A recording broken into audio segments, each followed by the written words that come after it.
আমরা গতকালকে সচিবালয়ে কি দেখেছি? সচিবালয়ের এত বড় একটা বিল্ডিং এ এক রুমে আগুন জ্বলছে, আরেক রুমে আগুন জ্বলছে, মধ্যবর্তী পার্থক্য 100 মিটার। এটা কিভাবে সম্ভব? আগুন নির্দিষ্ট একটা জায়গা থেকে উৎপত্তি হয়ে ধীরে ধীরে ছড়িয়ে পড়বে, এটাই তো হওয়ার কথা ছিল। কিন্তু এমন দুইটা রুমে আগুন চলছে, যে রুমগুলো হচ্ছে এই অভ্যুত্থানের সামনে থেকে নেতৃত্ব দেয় আমাদের সহযোদ্ধারা, যারা এখন সরকারের প্রতিনিধিত্ব করছে। আমাদের উপদেষ্টা আসিফ মাহমুদ এবং নাহিদ ইসলামের রুম কিভাবে জ্বলে পুড়ে শেষ হয়ে গিয়েছে আপনারা দেখেছেন। ইতিমধ্যে আমরা সংবাদপত্রের মাধ্যমে, নিউজ এবং প্রিন্ট মিডিয়ার মাধ্যমে জানতে পেরেছি সেখানে একটি কুকুরের মৃত লাশও পাওয়া গিয়েছে, মৃতদেহ পাওয়া গিয়েছে। একটি কুকুর কিভাবে সচিবালয়ের ভিতরে ওই রুমটিতে পাওয়া যেতে পারে? তো এখানে আরো অন্য কোনো চক্রান্ত আছে কিনা, ষড়যন্ত্র আছে আমরা নিশ্চিত। কিন্তু এটি কি পরিসরে ছিল, কিভাবে দেশকে অস্থিতিশীল করার পায়তারা চলছে, সেটিও আমাদের ঐক্যবদ্ধভাবে পর্যবেক্ষণ করতে হবে এবং প্রতিহত করতে হবে।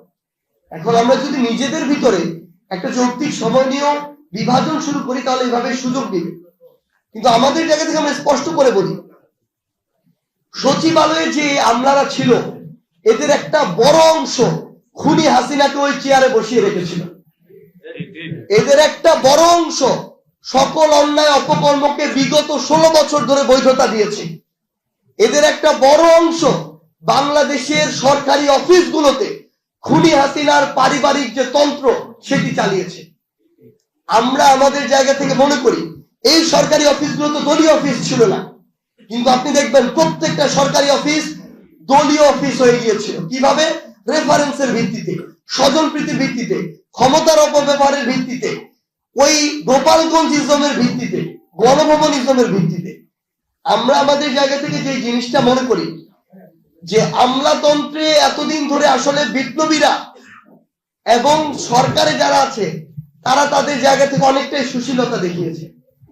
এগুলো বিপ্লবের পরবর্তী সময়ে দেখা যে কোনোদিন প্রাসঙ্গিক হতে পারে না, এগুলো দেখানো, সেটির প্রমাণ হচ্ছে গতকালকের এই আগুন।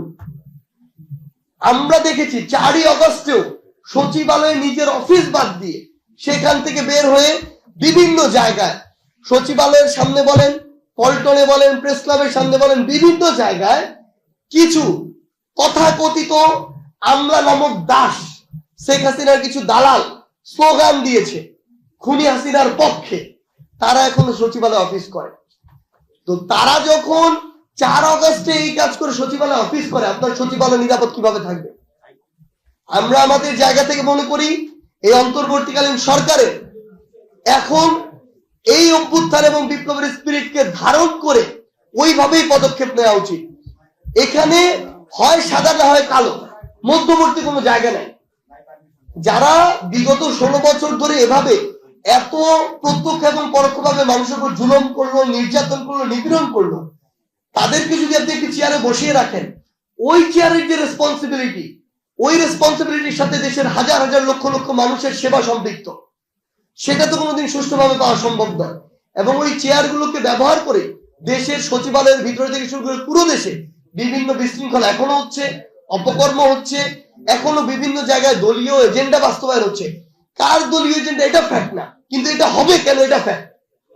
এত বড় অভ্যুত্থানের পরে তো এজেন্ডা বাস্তবায়ন হওয়ার কথা ছিল জনগণের, রাষ্ট্রের। সেখানে এখনো কেন নির্দিষ্ট কোনো গোষ্ঠী বা দলের এজেন্ডা সার্ভ হবে? আমরা এই জিনিসটিকে স্পেসিফিক করে আমরা আমাদের মধ্যে বিভাজন ক্রিয়েট করছি। স্পেসিফিক করার প্রয়োজন নেই, যে কোনো দল হতে পারে, কিন্তু এটা যদি হয় এটা সামগ্রিকভাবে দেশের মানুষের এবং রাষ্ট্রের জন্য ক্ষতিকর।